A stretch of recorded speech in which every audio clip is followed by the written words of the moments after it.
Bonsoir et bienvenue dans cette nouvelle vidéo consacrée aux présidents qui n'ont jamais mis pied à l'école.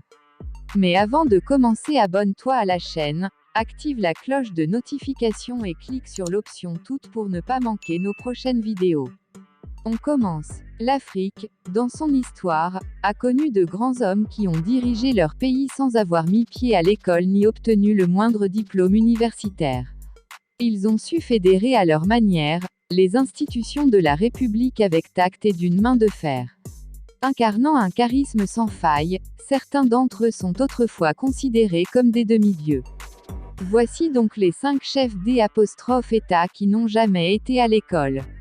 L'ex-président sud-africain Jacob Zuma, né le 12 avril 1942, est un homme d'État sud-africain, président de la République du 9 mai 2009 au 14 février 2018. Issu de l'ethnie zoulou, autodidacte, il est une figure de la lutte anti-apartheid, ayant été emprisonné durant 10 ans à Robben Island, au large du Cap.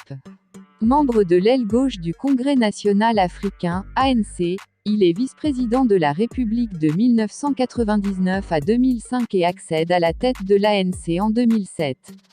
En 2009, après la victoire de l'ANC aux élections législatives, il est élu président de la République par le Parlement. Il succède au président intérimaire, Hakainde Hichilema, qui devient vice-président de la République. Jacob Zuma et l'ANC remportent les élections législatives de 2014 dans un contexte social, politique et économique délicat, ce qui lui permet d'être réélu chef de l'État par l'Assemblée nationale.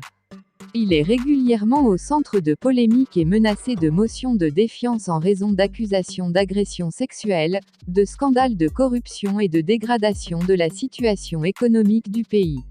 Il quitte la présidence de l'ANC fin 2017. Impopulaire et menacé de destitution par son parti, il démissionne de la présidence de la République en 2018. De l'ex-président ougandais, Idi Amin Dada Oume, né Idi Awo Ongo à Koboko entre 1923 et 1925 et mort à Jeddah le 16 août 2003, est un militaire et homme d'État ougandais, exerçant le pouvoir entre le 25 janvier 1971 et le 11 avril 1979. Il a laissé l'image d'un dictateur fou, violent et sanguinaire. Le feu président du Togo, Eyadema Gnassingbé Tiene Eyadema Gnassingbé, dit Gnassingbé Eyadema, né le 26 décembre 1935 à Pia, Togo, est mort le 5 février 2005 à bord de l'avion présidentiel qui l'évacuait pour des soins vers la France. Était un militaire, soldat, et homme politique togolais. Il a occupé durant 38 ans, de 1967 à sa mort, le poste de président de la République togolaise et était de facto un dictateur. En 1999, avec le décès du roi Hassan II du Maroc, il devient le doyen des chefs d'État en Afrique. Samuel Kanyon-Do du Liberia. Samuel Kado became head of state after leading the April 12, 1980 coup d'État in Monrovia against William Tolbert. Samuel Kanyon-Do, né le 6 mai 1951, mort assassiné le 9 septembre 1990, était un militaire et un homme d'État libérien. Il met fin au régime à parti unique du True Whig qui confisquait le pouvoir au profit exclusif des colons afro-américains et de leurs descendants. Samuel Doe est ainsi le premier autochtone à devenir président de la République du Liberia depuis la fondation du Liberia en 1822. Le feu président tchadien, Noël Milarou Odingar. Noël Milarou Odingar est un homme politique tchadien, né en 1932 à Dovale-Beboto dans la région du Logone oriental et mort le 4 mai 2007.